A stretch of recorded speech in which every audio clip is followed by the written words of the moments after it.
Well, day 3 of the Heineken Regatta turned out to be yet another epic day, a real outstanding capper to what was an outstanding regatta.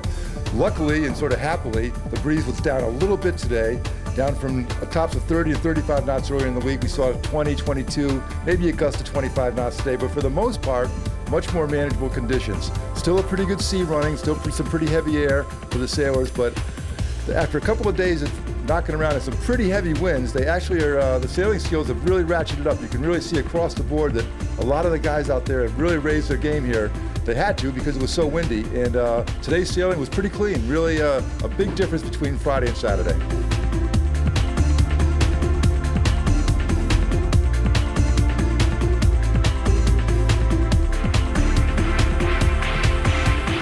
Team Cellini in the Spinnaker 1 sailed a great regatta. They had a tremendous crew on board. Phil Garland, who's from Hall Spars, an all-star crew from 8 different countries were actually on board Team Cellini, and they really came together for this regatta.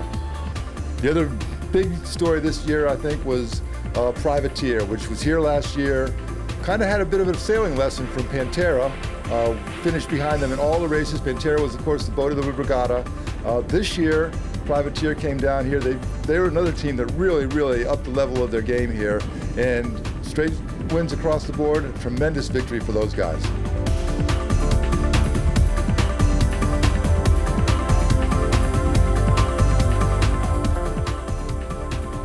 The bareboat guys were guys who, as the weekend went on, they got better and better.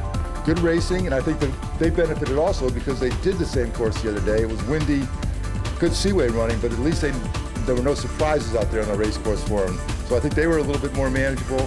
They did a better job today as well.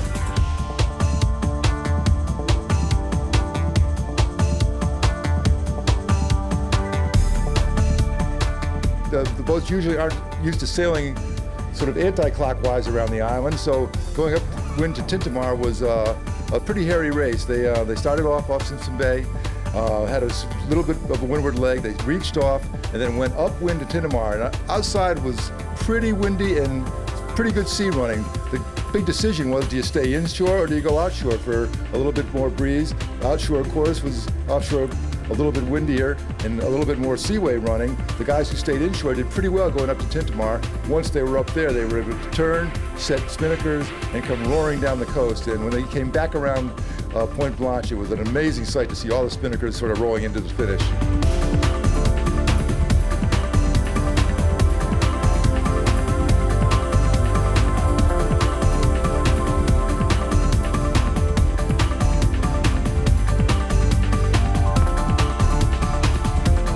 I think the 29th Heineken Regatta will go down as one of the more interesting and certainly one of the breezier ones in memory. It was a tremendous event, and I think it's got everybody really psyched for the 30th year next year.